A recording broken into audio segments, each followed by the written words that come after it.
네, 새 정부의 장관 후보자 8명이 추가로 발표됐죠. 법무부 장관 후보에는 윤석열 당선자의 최측근으로 꼽히는 한동훈 검사장이 발탁됐고 민주당은 인사 테러라며 강하게 반발하고 있습니다. 또 이른바 검수완박 갈등이 커지고 있는 가운데 김호수 검찰총장은 문재인 대통령 면담을 요청했습니다. 관련 내용 포함한 정치권 이슈들 서영주 더불어민주당 상근 부대변인 정태근 전 의원과 함께 짚어보겠습니다. 어서 오십시오. 두 분 어서 오십시오. 네. 윤석열 정부의 2차 내각 인선이 어제 발표가 됐습니다. 네. 총 18개 부처 중 16명의 장관 후보자가 드러났고 오늘 오후 2시쯤 또 나머지 2개 부처 장관 인선이 발표될 가능성이 높은 상황입니다. 예. 지금까지 지명된 후보들의 면면을 보면 60대 서울대 출신의 남성이 주류인데요. 어떻게 평가하고 계시는지 짧게 들어보겠습니다. 먼저 정 의원님. 먼저 말씀하시죠. 네. 예, 좀 아쉬움이 있습니다. 그 당선인이 이제 균형 이런 거보다는 능력을 우선하겠다고 얘기를 했습니다만 그럼에도 불구하고 보다도 좀 포용력 있게 폭넓은 인재를 발탁을 하고 그리고 이제 시대가 많이 변했잖아요. 그래서 이제 젊은 인재들을 발탁하는 부분들이 부족했는데 특히 보면 예를 들면 지금 16명 중에서 영남 출신들이 7명인데 비해서 호남은 딱 한 분입니다. 네. 그리고 한 명이고 지금 그 후보자 그 당선인께서 후보 시절에 30대도 많이 등용하겠다고 얘기를 했는데 네. 30대 장관 후보자는 한 사람도 없고 40대 한 명이 있는 것이 지금 이제 법무부 장관으로 후보자로 됐던 한동훈 그 검사장이고요. 예. 그래서 이런 점도 좀 아쉬움이 있고 무엇보다도 이제 그 지금 언론이나 정치권에서 보는 것은 너무 이제 그 윤석열 당선인이 그 인사 스타일이 이제 믿는 사람을 계속 쓰는 그런 스타일이어가지고 이렇게 되면은 결국은 인재풀이 굉장히 제한되는 거 아니냐 이런 우려들이 있는 것이거든요. 그래서 이제 뭐 인선이 얼마 남지 않았고 국무위원들은 2사람 나머지 청와대 인사가 남아 있는데 한 번은 저는 뭐 윤석열 당선인도 그렇고 그 측근의 참모들도 지금 그 총리와 장관 후보자 인선과 관련돼서 민심이 어떤가, 언론이나 또는 정치권의 여론이 어떤가 이런 문제에 대해서 한 번은 깊게 숙고해야 될 시점이 아닌가 이런 생각이 듭니다. 네. 철저한 능력주의냐 아니면 믿는 사람만 계속 쓰는 다양성을 무시한 인사 스타일이냐 엇갈립니다. 뭐 동감합니다. 정 의원님 말씀에. 말로는 능력 중심으로 쓰겠다고 했는데 말뿐이에요. 다 그냥 친분관계, 친소관계. 그래서 뭐 문재인 정부의 인사를 캠코더 인사라고 얘기를 하면서 정권 교체를 주장을 했었죠.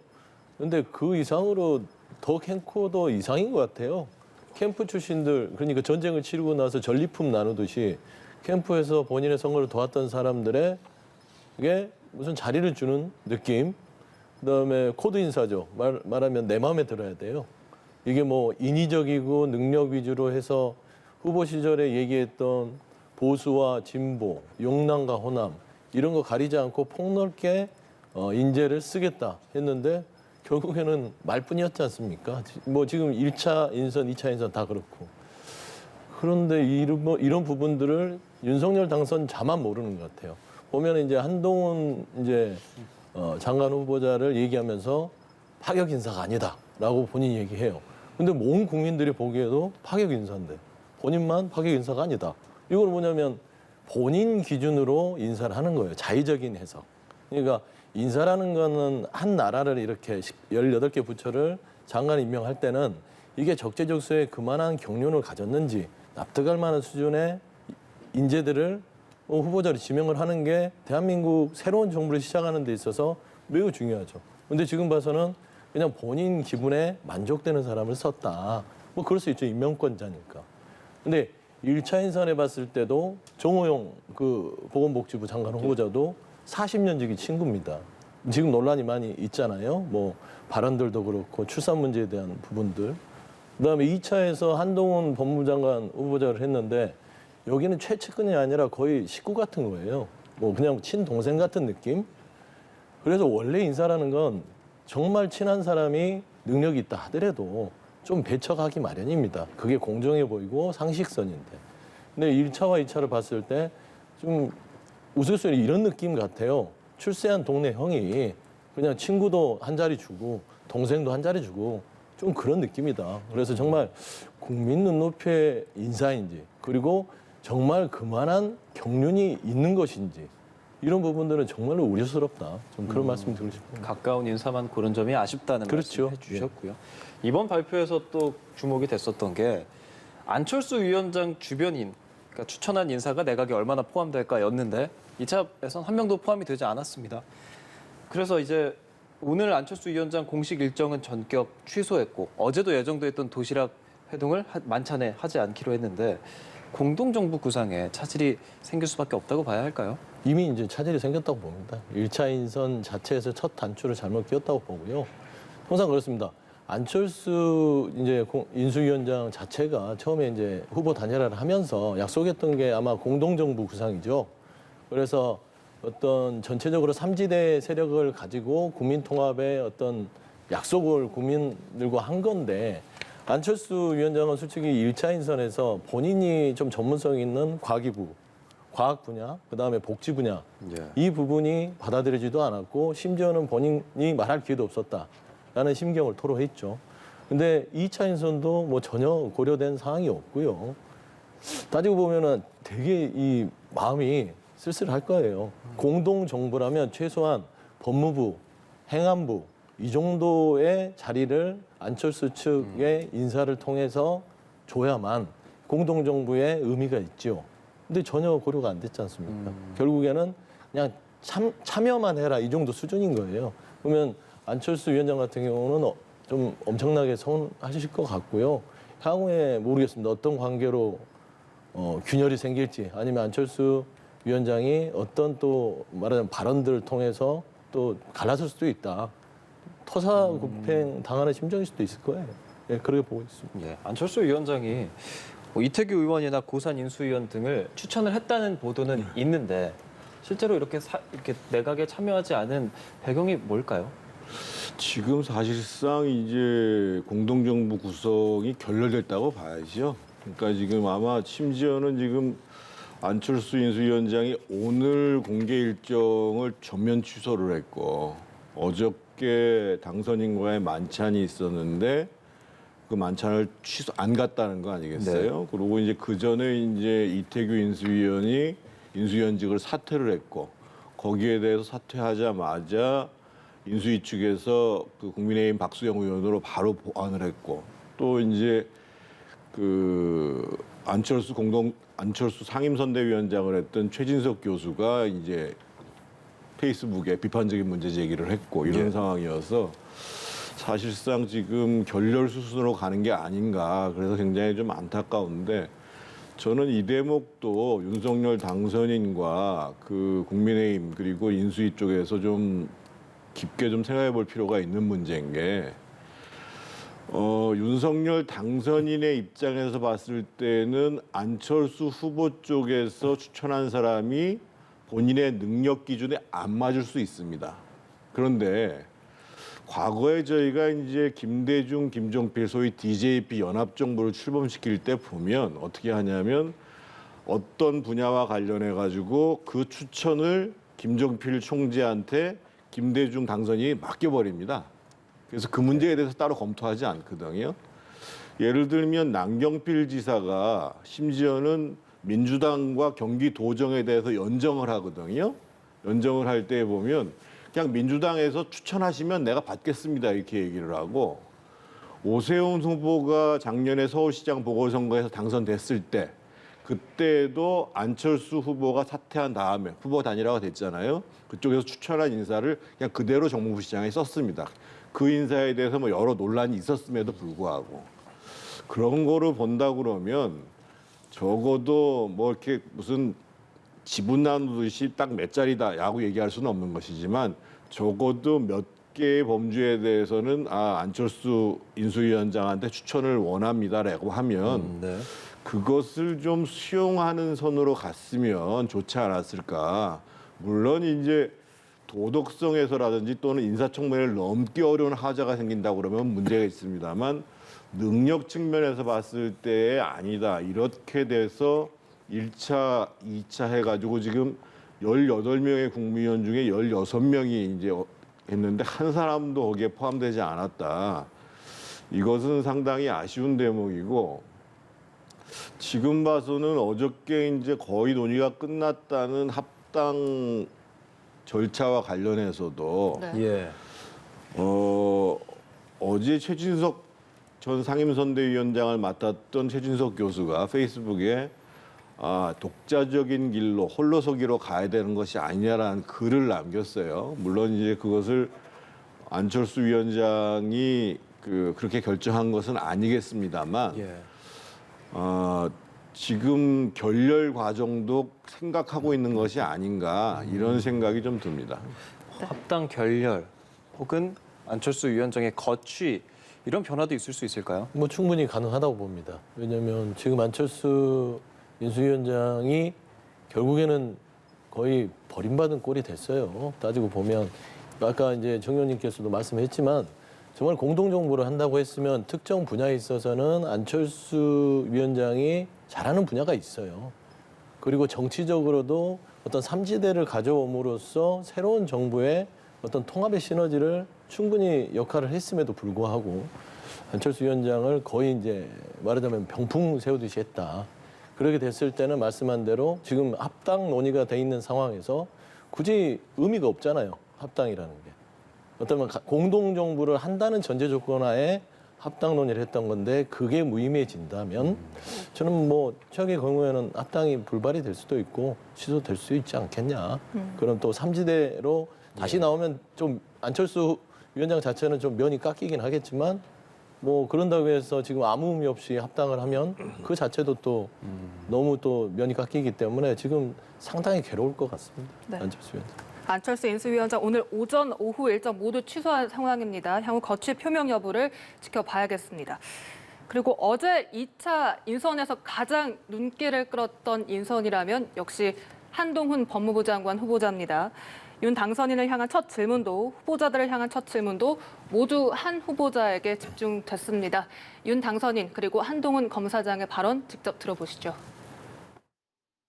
한동훈 후보자는 뭐 수사와 이런 재판 같은 법 집행 분야뿐만이 아니라 법무행정 또 검찰에서의 그 여러 가지 기획 업무 등을 통해서 이 법무행정을 담당할 최적임자라고 저는 판단했고 절대 파격 인사는 아니라고 생각합니다. 유창한 영어 실력으로 또 다양한 그 국제 업무 경험도 가지고 있고 그렇기 때문에 그 법무행정의 현대화 그리고 글로벌 스탠다드에 맞는 이런 사법제도를 정비해 나가는데 적임자라고 판단했습니다. 대한민국은 이미 여야 공히 20, 30대 대표를 배출한 진취적인 나라입니다. 제가 지금 거의 50이 됐고 그리고 공직 생활에서 이 분야에서만 20년 넘게 근무를 했습니다. 이런 정도 경력을 가진 사람이 나이나 경력 때문에 장관직을 수행하지 못할 만한 나라는 아니라고 생각하고요. 네, 어제 가장 뜨거웠던 뉴스였습니다. 윤석열 당선인이 한동훈 검사장을 법무부 장관에 전격 지명했습니다. 사실 중앙지검장이나 고검장급으로 중용될 것이다 이런 관측이 많았었는데 법무부 장관 인선의 하마평에도 없었거든요. 거의 언급이 되지 않았고 아마 검찰 내부에서도 예상을 못했던 인상과는 맞지요. 근데 이제 저는 개인적으로 한동훈 검사장을 접해본 적이 없는데 예. 그 한동훈 검사장하고 뭐 학교 다닐 때부터 친했다고 하는 사람 얘기를 들어보면 예. 어떻든 능력이나 도덕성, 자기 관리에 있어서는 아주 철저한 사람이다. 그래서 이제 장관으로서 손색이 없는 사람이다. 이런 평가를 하는데 문제는 이제 윤석열 당선인이 아닌 다른 정부 같았으면 아마 한동훈 검사장이 발탁이 됐으면 이게 논란이 안 됐을 거예요. 그런데 문제는 그 윤석열 당선인의 최측근이라는 측면에서 지금 논란이 되고 있는 거거든요. 그래서 이제 오늘 한 언론을 보면 윤석열식 마이웨이 인사다 이런 얘기가 지금 나오고 있는 상황인데 아마 이제 지금 그 인수위 쪽에서 나오는 얘기들을 언론에서 보도한 거를 보면 최근에 이제 소위 민주당에 의한 검수완박 정국에 대한 대응 차원은 아니었던 것 같아요. 그러니까 이제 그 윤 당선인이 이제 주변 참모들한테 인사안을 준비하는 사람들한테 법무부 장관 인사안에 대해서는 따로 준비하지 말아라. 내가 염두에 둔 게 있다. 내가 알아서 한다. 이렇게 얘기를 오래전부터 해왔다는 거예요. 그래서 그 문제와 관련해서 꼭 민주당의 이제 이 검수완박을 완전히 이제 폭주하려고 하는 거에 대한 대응 차원은 아니었을 텐데, 근데 상식적인 측면에서 예를 들면 윤석열 당선인이 가장 먼저 내세운 명분이 공정과 상식의 복원이었거든요. 그러면서 법무부 장관과 행안부 장관은 정치인을 등용하지 않겠다고 얘기를 했어요. 이 얘기는 뭐냐면 소위 법무부 장관과 행안부 장관은 훨씬 더 공정하고 객관적으로 업무를 볼 필요가 있다. 즉 정파적 이해에 치우치면 안 된다. 과거에 예를 들면 추미애 박범계 장관처럼 취유천 이런 인사가 돼서는 안 된다. 이런 뜻인데 지금 어떻든 윤석열 당선인이 검찰총장이 아니고 대통령 당선인이 돼서 곧 대통령이 됐으면 대한민국의 최고의 정치인인 거예요. 즉 지금 이제 윤석열 당선인이 국민의힘에 몸담은 지는 얼마 되지 않았지만 권력을 쥐신 분의 최측근 인사를 등용하는 거거든요. 그런데 이제 이 한동훈 검사장을 발탁했을 뿐만 아니라 행안부 장관에도 지금 이상민 후보자 같은 경우가 고등학교, 대학교 4년 후배입니다. 그렇게 되면은 결과적으로 기존의 정치인은 아니지만 당선인의 최측근을 기용한 것이 아니냐라는 논란이 될 수가 있는 부분들이거든요. 그래서 이 점은 저는 상당히 좀 아쉬운 대목이다. 그러니까 다른 형태로 예를 들면 한동훈 검사장의 능력도 뛰어나고 자기 관리도 잘해왔고 도덕성 검증에도 문제가 없으니까 다른 형태로 중요하는 것이야 충분히 뭐 논란이 있음에도 불구하고 저는 뭐 그것이 좀 잦아들 텐데 지금은 이제 대통령 당선인께서 특히나 이제 이 법무부 장관, 행안부 장관에선 그런 원칙들을 제시해 놓은 상태 속에서 최측근과 오랜 연이 있었던 사람들을 쓴 발탁 인사였기 때문에 이 점에 있어서 상당히 좀 아쉬움이 있고 이 문제는 앞으로도 계속 당선인의 인사 스타일과 관련해서 논란이 될 수밖에 없는 것 같습니다. 네. 서 부대변인께서 어떻게 평가하십니까? 저도 어제 깜짝 놀라긴 했죠. 그래서 만우절인가 그렇게 생각을 했어요. 설마 이렇게 한동훈 법무부 장관 후보자를 발탁한 것이 과연 득이 될까 새로운 정부에. 근데 그렇습니다. 뭐 도덕성 검증에 이제 해야 되겠죠. 근데 한동훈 검사 같은 경우에는 제가 봐서는 능력, 경륜, 법무부 장관으로서의 평가는 국민들 보기에는 아직은 좀 설리겠다라고 판단이 될 거예요. 법무부 장관이라는 건 한 나라의 전체적인 사법, 행정 이런 부분에 있어서 조율을 하는 자리거든요. 그런데 윤석열 당선자가 이제 뭐 이 발탁에 대한 얘기를 하면서 유창한 영어 실력을 가지고 있다. 그게 또 발탁의 이유라고 얘기했는데 법무부 장관은요 영어 안 해도 됩니다. 방향과 정책적인 어떤 정책 방향을 가지고 쭉 끌고 나가는 거거든요. 실무를 시키려고 뭐 장관 하는 건 아니잖아요. 따지고 보면. 근데 여러 가지 이유를 봤을 때 한동훈 이 후보자는 조금 윤석열 말하자면 새로운 정부에서 실세 장관으로서 여러 가지 폐해를 일으킬 공산이 크다. 그래서 저는 그렇습니다. 한동훈 후보자가 정말 윤석열 새로운 정부를 위한다면 본인이 고사를 했어야 되지 않냐. 왜냐하면 본인이 그렇게 가깝고 옆에서 모셨는데 부담이 될 거 아닙니까? 근데 그게 또 저는 욕망이 굉장히 큰 분 같고요. 그다음에 하나 저희가 이제 우려스럽다는 건 아직 저희가 피의자 신분이죠. 뭐 고발 사주국이나 무혐의를 받았지만 잠재적으로 채널A 사건 부분에 있어서의 검언 유착. 그러니까 21개월 동안 본인의 불리한 사실들이 담겨 있는 휴대폰 비밀번호를 공개하지 않고 독립운동 하듯이 그걸 지켜냈어요. 근데 그런 어떤 의혹들을 다 털어내지도 않고 정무직 공무원으로서 한나라의 법무부 장관 후보자가 되겠다? 그게 납득이 될까요? 저희 꼭 민주당의 주장뿐만 아니더라도 국민들도 좀 되게 의아스러운 눈으로 좀 보고 있다. 그래서 좀 실패한 인사가 될 공산이 크다는 말씀 좀 드리고 싶습니다. 그 문제에 관련해서 좀 한 가지는 좀 덧붙일 필요가 있을 것 같은데요.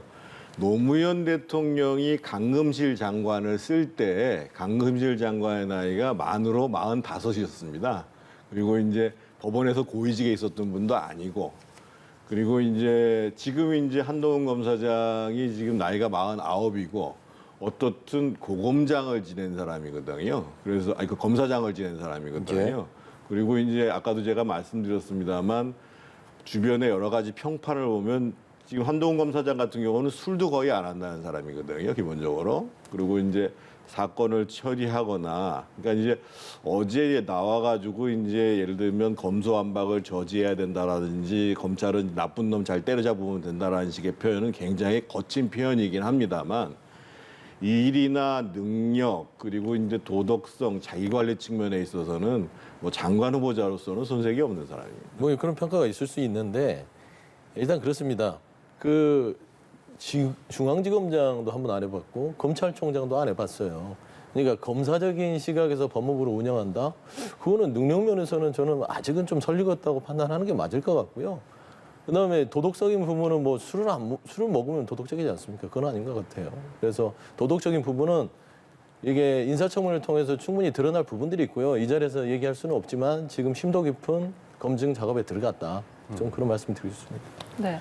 그런데 이 한 후보자가 역대 가장 힘이 없는 법무장관이 될 수도 있다. 이런 분석이 있고 오늘 또 조응천 의원은 정무수석을 겸한 사실상 왕장관이 될 것이다. 이렇게 예측을 했더라고요. 어떻게 전망하세요?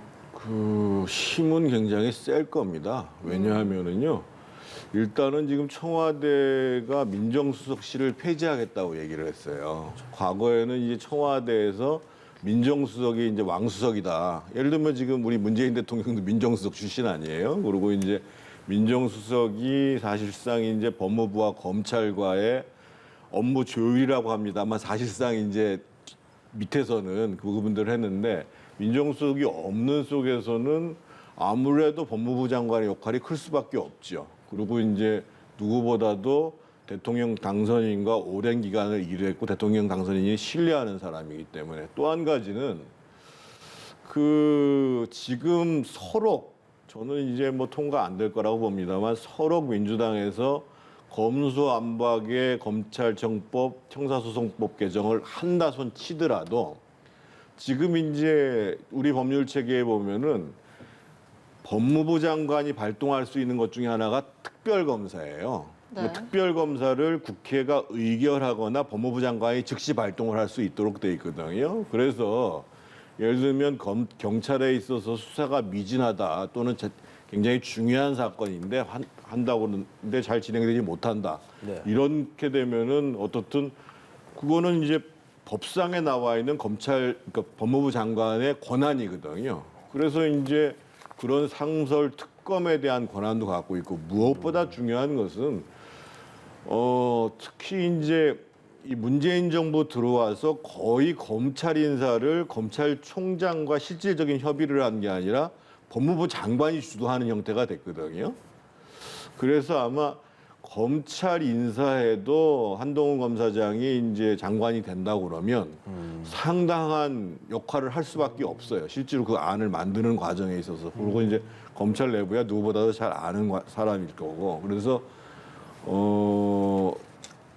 아마 이제 상당히 그 센 장관이 될 가능성이 큰데 그렇기 때문에 본인이 사실은 이제 어제 그 기자들 앞에서 얘기한 게 나는 윤석열 당선인과 맹종하는 관계가 아니다. 이런 얘기를 했고 또 한 가지는 기본적으로 수사지휘권 발동하지 않겠다. 이런 얘기도 했거든요. 그래서 센 장관일 가능성 그리고 모든 언론과 정치권에서 바라봤을 때 윤석열 당선인의 측근이다라는 인식이 있기 때문에 어떻게 실제로 스스로 절제하고 또 대통령 당선인에게는 보다도 합리적이고 객관적으로 그 의견들을 제시할 수 있는 장관이 될 수 있느냐. 이 문제가 상당히 만약에 된다고 그러면 중요한 문제가 되겠죠. 예. 그 상설특검 발동 가능성과 관련해서 어제 한 후보자도 기자들의 질문에 취임 후 상설특검 발동 가능성을 아예 배제하지는 않았어요. 네. 뭐 그런 포석들이 다 있을 것 같아요. 그러니까 한동훈 후보자를 지명한 부분들은 결국에는 사법, 특히 이제 검찰에 대한 조금 이런 장악력을 윤석열 당선자가 쥐고 가겠다, 새로운 정부에서. 저는 그렇게 보고 있고, 또 인사도 자연스럽게 정리를 해버렸어요. 한동훈 후보자를 임명함으로써 검찰에서 기수 부분들이 한 7기 정도 사이에 있는 분들은 자연스럽게 정리가 될 수 있는 상황을 만들었고, 그래서 아마 이제 저는 다양한 포석이 있다고 보지만, 민정수실 폐지하고 법무부 장관에게 힘을 실어주는 이런 상황에서 한동훈 본인의 동생 같은, 친동생 같은 사람을 법무부 장관 후보자로 임명을 했다. 저는 나이 이런 걸로 뭐 이제 경론을 따지지는 않습니다. 젊어도 능력이 있으면 쓸 수 있죠. 근데 저는 정말 우려스러운 게 검사 출신의 대통령이 처음 왔는데 또 검사 출신의 법무부 장관 후보자를 둘 수는 있는데 가장 본인과 검찰에서 옆에서 사건과 수사 모든 거를 지근거려서 다 보필을 했던 사람이에요. 그래서도 이거는 검찰을 이 새 정부 내내 지휘고서 뭔가를 해보겠다. 그래서 이제 말하자면 특검 발동 이런 부분들도 고려를 하고 있고, 그다음에 이제 수사권 기소권 분리가 이루어지게 됐을 때 거기에 대한 뭐 말하자면 안전장치로 본인의 말을 가장 잘 듣는 법무부 장관을 임명 후보자를 임명하지 않았냐. 좀 그래서 그게 더 우려스러운 거예요. 공정과 상식 이런 부분들은 전혀 무시된 인사다. 그래서 좀 어떻게 새 정부가 이런 인사들을 가지고 정말 뭐 국민 통합, 그다음에 코로나의 경제, 민생 이런 걸로 갈지. 지금 온통 새로운 정부로 오기 전부터 다 검찰 얘기밖에 없습니다. 그리고 주변의 인사들도 다 검사 출신들이고요. 이 법무부 장관도 그렇고. 저 같으면 검사 출신을 되도록이면 배척하고 새로운 인물을 좀 끄집어 썼으면 더 좋았지 않았을까, 좀 그런 생각이 듭니다. 네, 서부 대변인 혹평을 해주셨는데 혹평이 민주당의 아니라 상황을 좀 같이 보자면 네네. 박홍근 원내대표는 대국민 인사 테러다 이렇게 얘기를 하고 다른 의원들도 날선 비판을 하고 있어요. 그런데 이런 상황이 뭐 좀 내홍을 겪는가 싶었던 더불어민주당 상황에서 되레 당론을 모으는 기폭제가 될 수 있다는 분석도 있거든요. 당내 상황 어떤지 좀 그렇게 들어볼게요. 볼 수 있죠. 예. 그러자면 전반적으로 한동훈 후보자의 임명 자체는 그런 좀 영향을 미치고 있습니다. 왜냐하면 예상했던 대로 새로운 윤석열 정부가 우리가 이제 저는 이런 말을 잘 안 씁니다. 검찰 공화국이란 말을 잘 안 쓰거든요. 근데 정말 그런 우려가 현실이 되는 게 아닌가. 그렇기 때문에 이런 부분들은 정말 민주주의의 근간을 흔드는 부분이기 때문에 이거는 저희가 이제 내부적으로 결속을 다질 수 있는 기획이 됐죠. 그러니까 수사권 기소권 분리의 문제도 의총이 열렸을 당시에 검찰이 공무원 신분으로서 이례적으로 반발하고 나섰던 부분들이 결국에는 만장일치라는 어떤 그런 입장을 이끌어냈다고 좀 보이거든요. 좀 영향이 있었다. 그리고 그런 차원처럼 한동훈 장관 후보자 임명 자체도 이거는 정말 우려했던 거를 그대로 실현해내구나, 윤석열 정부가. 그러면 결국에는 협치로 가자는 소리가 아니라 이거는 본인 마음대로 제멋대로 국정을 운영하겠다라는 좀 우려가 높습니다. 예, 이 인선에 대해서 국민의힘의 분위기를 또 보면 대부분은 파격 인사는 아니다라고 말하는 윤석열 당선인의 힘을 실어주는 것 같으면서도 이재호 고문은 또 무리하고 부적절한 인선이다 이렇게 말을 해서 국민의힘 내부 분위기 또 여쭤보려고요. 뭐 이재호 고모님이 이제 당에 계신 분 중에 한 분이니까요. 근데 이제 이런 측면이 있죠. 그러니까 이제 아까 제가 말씀드렸던 것처럼 첫 번째 조각에서 법무부 장관을 최측근 인사를 등용하는 것이 과연 맞나? 뭐 이런 이제 문제 제기는 충분히 있을 수 있는 거고, 저는 지금 민주당에서 박홍근 원내대표가 인사를 가지고 인사 테러다 또는 전면적인 정치 보복 선언이다 이런 얘기를 하는데 도대체 무슨 말인지 모르겠고, 아니 어떻게 인사를 가지고 테러를 해요? 그러니까 적어도 이제 대한민국의 173석을 갖고 있는 최다수당의 대표가 이게 누구도 이해 안 되는 얘기잖아요. 그리고 정치보복 선언이라는 것도 그래요.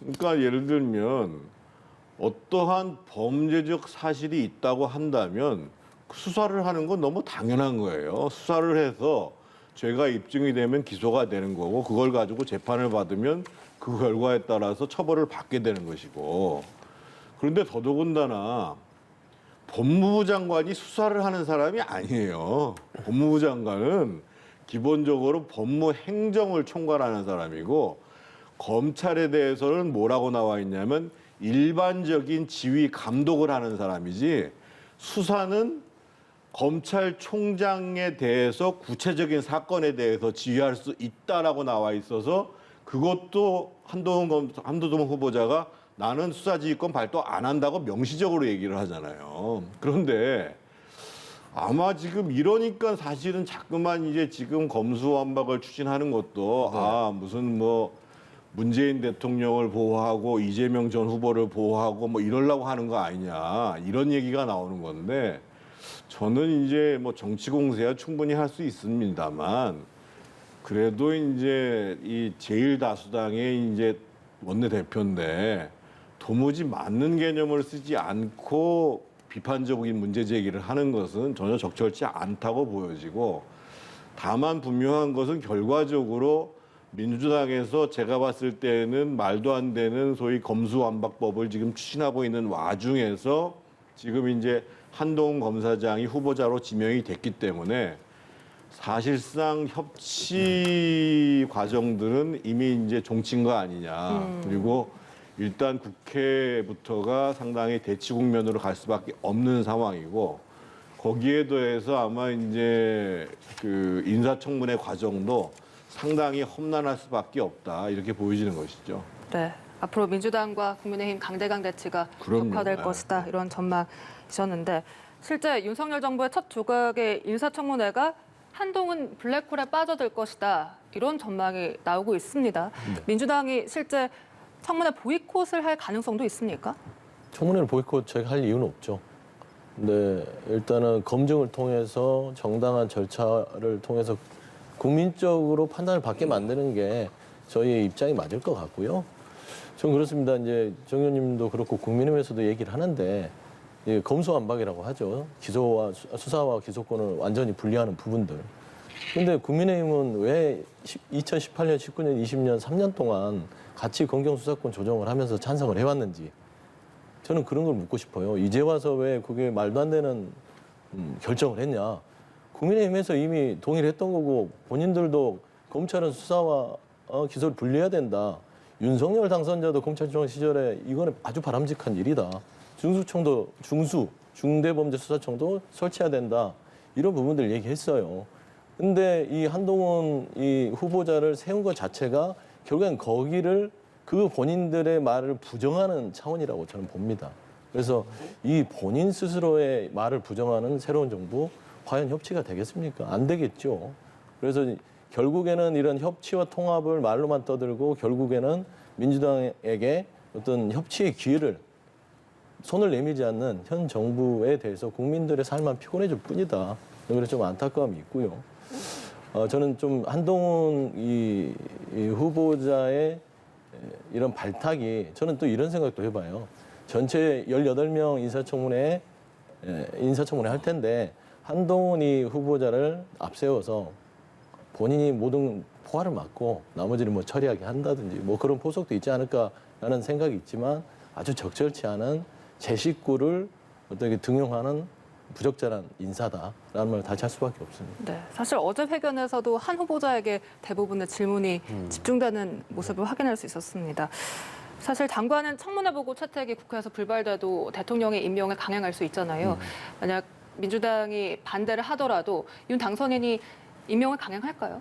근데 국민들이 지켜볼 겁니다. 지금 아마 이제 그 한동훈 후보자에 대한 청문회가 진행된다면 핵심적인 논란은 아마 민주당에서 얘기할 수 있는 게 채널A 사건 정도일 거고 모르겠습니다. 실제로 이제 청문 과정에서 다른 뭐 도덕성이나 자질에 대한 검증에서 문제가 생긴다라고 하면은 모르겠습니다만 제가 듣고 있는 한동훈 검사장이 이제 평소에 이제 해왔던 자기 관리나 이런 걸 놓고 보면 도덕성 검증에 있어서 문제가 되지는 않을 것 같거든요. 그럼에도 불구하고 당연히 이제 민주당에서는 그 적격 보고서를 채택 안 하겠죠. 부적격 보고서를 의결을 하거나 아니면은 뭐 보고서 채택을 안 하든지 이럴 가능성이 있는데 국민들이 봤을 때 지금 소위 윤석열 당선인의 측근이라는 것을 제외하고 채널A 사건은 이미 무죄로 판명이 났고 또 무혐의 처분이 돼서 불기소 처분을 한 것이고 종료가 된 사건이고 그러함에도 불구하고 민주당에서 부적격 보고서를 채택하거나 또는 청문 보고서를 채택하지 않는다. 그러면은 사실은 그 문제에 대해서는 윤석열 당선인이 임명을 유보할 이유가 사실은 없는 거죠. 그래서 저는 아마 이제 실제로 청문회가 들어가면 뭐 어떤 검증 과정에 따른 추가적 자료가 나올지는 모르겠습니다만 자질이나 능력이나 이제까지 해왔던 것을 가지고서 뭐 부적격하다 이렇게 보기는 어려울 것 같습니다. 한동훈 검사장이. 예. 이런 가운데 검수완박 법안 저지에 필승즉사 각오로 맞겠다는 김호수 검찰총장. 오늘은 국회 방문해서 박광원 법사위원장과 면담하고 그리고 대통령 면담도 요청을 했습니다. 청와대는 공식 요청이 오면 검토하겠다는 입장을 밝혔는데 대통령과의 면담이 성사가 된다면 어떤 의견을 주고받을지 궁금한데요. 그리고 저는 김호수 총장이 왜 그러신지 모르겠어요. 본인이 검찰총장 청문회에서도 수사 기소권은 그렇게 가는 게 바람직하다고 찬성을 했던 분이에요. 근데 새로운 정부가 들어오니까 뭐 알아서 눕는 건지 아니면 검찰의 이제 수장으로서 그냥 뭐 조직 논리를 대응하는 건지 그래서 저는 후자로 보고 있습니다. 그러니까 검찰을 대표하는 이제 수장이기 때문에 그렇게 얘기할 수는 있지만 조금 흥분되거나 격앙돼 있는 것 같아요. 뭐 필사즉생이 가고 뭐 이런 부분들은 공무원입니다. 공무원. 그러니까 정부 전체의 부처에 말하자면 법무부의 외청이 검찰청에 공무원일 뿐입니다. 공무원이 어느 의견을 수장으로서 얘기는 할 수 있지만 이런 것들을 뭐 대통령을 만나서 면담을 하고 항의를 하고 이게 과연 옳은 행동인지 이런 부분들에 있어서는 조금 자중하셨으면 좋겠고요. 그다음에 이 뭐 헌법을 파괴를 한다는 부분에 있어서 동조하듯이 얘기하시는데 그렇지 않습니다. 수사 기소권 분리에 있어서는 이미 또 수차례 얘기하지만 국민의힘에서도 충분히 이거는 필요하고 심지어 주호영 의원은 그랬습니다. 수사 기소권 분리는 세계적 추세다. 필요하다. 심지어 권선동 원내대표께서는 검찰청법을 2019년 8월에 발의를 하셨어요. 그러면서 검찰의 중립성을 위해서 반드시 기소, 수사 분리해야 된다라고 법까지 내셨는데 이제 와서 원내대표 되시고 새로운 정부 오니까 검찰에 말하자면 검사 출신의 대통령이 오니까 또 이 입장이 바뀝니까? 이런 것들은 국민을 기만하는 행위다. 저는 좀 그렇게 보고 있습니다. 그거는 좀 말씀을 안 드릴 수가 없는데 지금 민주당이 추진하는 거는 검찰 당신들은 기소와 공소 유지만 해라 이렇게 법을 만들겠다는 거거든요. 그런데 우리나라처럼 검사들이 검찰에 광범위한 수사를 하는 나라도 없습니다만 전 세계 선진국들 어느 나라도 검사가 직접 수사를 못하게 하는 나라는 또 없어요. 예를 들면 트럼프 대통령의 탈세 문제, 지난번에 의사당 난입과 관련된 폭동 문제 다 연방 검찰에서 해요. 일본의 예를 들면 전임 총리의 무슨 뭐 그 특혜 문제와 관련해서 동경지검에서 합니다. 유럽은 말할 것도 없고요. 그래서 뭐 이탈리아 검찰 이런 얘기 나오는 거 아니겠어요? 문제는 이런 겁니다.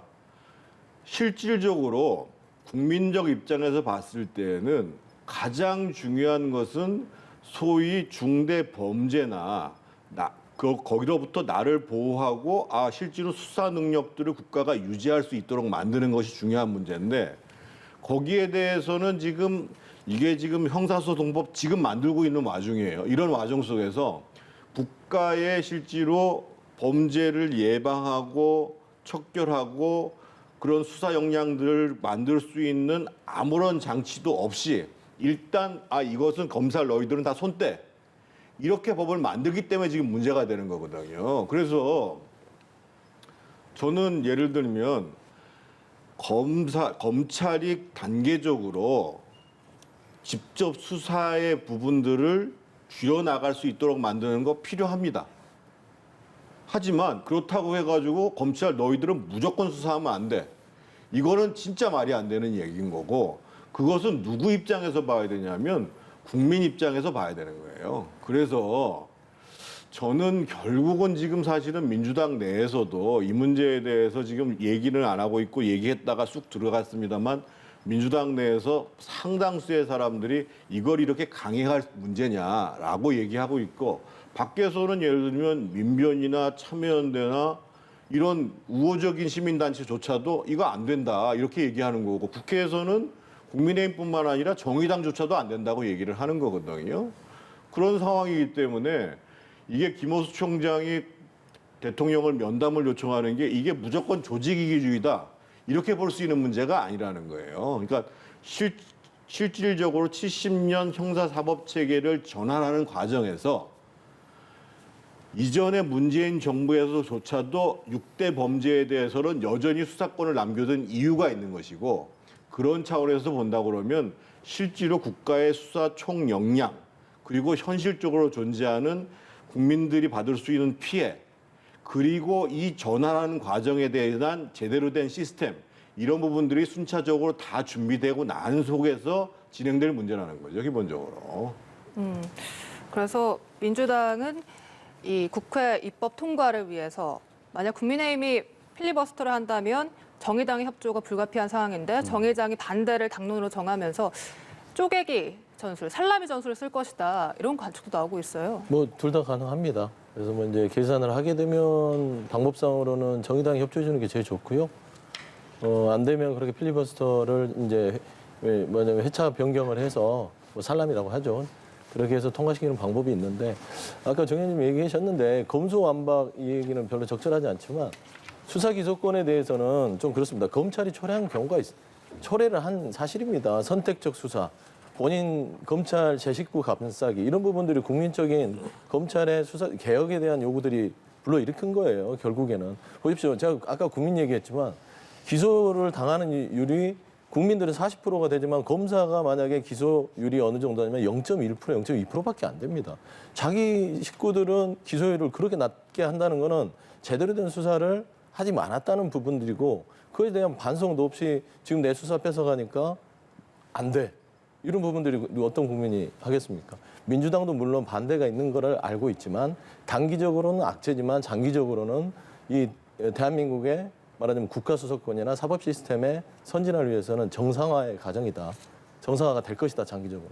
그리고 보기 때문에 이 부분은 조금 뭐 국민적인 동의를 구해가면서 갈 것이고, 당연히 검사 대통령이 되셨는데 저희가 국회에서 이 부분을 통과를 지금 안 시키면 당연히 거부권 행사하실 거 아니에요. 말을 바꿔가면서. 근데 지금 아니면 대한민국의 이런 검찰이 가지고 있던 무소불위의 수사권을 제대로 정상화시킬 수 없다. 지금 그런 말씀을 드립니다. 타정당이나 국민의 동의를 얻겠다고 하는데 가능하다고 생각하시는지요? 저는 일단 민주당에서 지금은 이것을 강행하는 분위기인데 계속 강폭주를 할 것인가도 사실은 좀 의문스럽고, 왜냐하면 거기에 따른 후폭풍이 올 수밖에 없고 또 지방선거도 있는 거거든요. 예. 그리고 또 한 가지는 민주당이 하겠다고 하면 사실은 뭐 필리버스터를 종료시키지 않아도 의회를 쪼개면, 회기를 쪼개면 충분히 가능해요. 근데 결국은 이 문제와 관련해서는 저는 문재인 대통령의 태도가 제일 중요하다고 봐요. 그러니까 이렇게 중요한 형사사법체계가 전환되는 과정에 대해서 문재인 대통령이 아무 얘기를 안 하고 있는 거거든요. 그래서 저는 서로 지금 이것이 민주당에 의해서 입법 강행된다고 하더라도 문재인 대통령이 거부권을 행사하는 게 맞고, 그리고 또 그래야지 사실은 그 올바른 형사사법 체계를 만드는 과정으로 갈 수 있다고 판단하는 거거든요. 그래서 지금 분위기는 뭐 쭉 가는 분위기지만 저는 그렇게 만만하다고 보지 않아요. 이미 이 문제에 대해서, 이 추진 과정에 대해서는 국민들의 판단이 저는 끝났다고 보여집니다. 이 청와대 측은 국회 입법 과정을 지켜보겠다 이런 입장인 것으로 알려졌는데 문재인 대통령이 그 전에 입장을 낼 수도 있다고 예상하십니까? 이렇게 중요한 형사사법 체계에 대해서 입장을 안 내는 게 이상한 거예요, 사실은. 당연히 내야 되죠. 이거 뭐 당연히 낼 게 아니라 총선 대선 때 공약이었습니다. 검찰 개혁은. 뭐 입장 낼 거 있겠습니까? 국민과 약속한 부분이라서 지키는 부분이기 때문에 이걸 굳이 뭐 입장을 낼 필요는 없고, 공약이라는 것은 저희가 새로운 문재인 정부가 출범하면서 검찰 개혁, 검경 수사권 조정 이 부분은 약속을 드렸던 부분입니다. 뭐 새롭게 뭐 입장을 밝혀라 이런 부분들은 좀 뭐 이거를 뭐 대통령을 좀 곤란하게 하시려고 하는 것 같은데 굳이 그럴 필요는 없으시다. 한 말씀만 못하면은요, 이미 2년 전에 예를 들면 현재 형사소송법, 검찰청법을 바꿔서 지금 경공 수사권 조정을 하고 그 공수처도 만들고 국가수사본부를 만들었잖아요. 그럴 때 이미 지금 6대 범죄와 관련해서는 여전히 검찰에서 수사를 해라. 이거는 실제로 국민들을 위해서 당신들이 수사를 하는 것이 지금 필요하다라고 한 것이고, 국민 누가 봐도 국가수사본부가 됐든 공수처가 됐든 이건 지금 제대로 지금 수사를 하고 있는지에 대한 의문점이 갖고 있는 것이고, 불과 이것이 2년도 채 안 됐어요. 그러니까 정착이 됐다고 얘기하는 사람이 없는 거예요. 정착을 하고 있죠. 이런 과정 속에서 형사소송법도 준비를 안 한 상태에서 니들 손 떼. 그러니까 황운하 의원 같은 사람이 그러면 이렇게 6대 수사 역량에 대해서는 어떻게 되는 거냐 물어보니까 그게 경찰로 넘어가는 게 아니고 그냥 증발하는 겁니다. 이런 얘기를 어떻게 할 수 있냐 말이에요. 황운하 의원 같은 경우도 증발한다는 부분에서 다음날 입장을 밝혔어요. 그래서 이 수사권은 증발하는 게 아니라 새로운 수사본부나 청을 만들어서 간다 얘기를 했고, 국민의힘도 그런 얘기를 하셨어요. 검경 수사권 2년 전에 했던 부분은 1차 검경 수사권 조정이고 2차가 남아있다. 이런 부분들을 발언하신 부분이 있고, 그다음에 이거는 6대 범죄는 당시에 이 부분은 좀 중대한이 놔뒀다가 좀 뭐 수사본부나 중수청을 만들어서 넘기자 이런 얘기들이 이미 다 했던 얘기들인데, 이제 와서 뭐 그 부분을 자꾸 뭐 준비가 안 됐다, 뭐 설리겄다 하는데 저희는 마무리를 할 수밖에 없는 상황이다.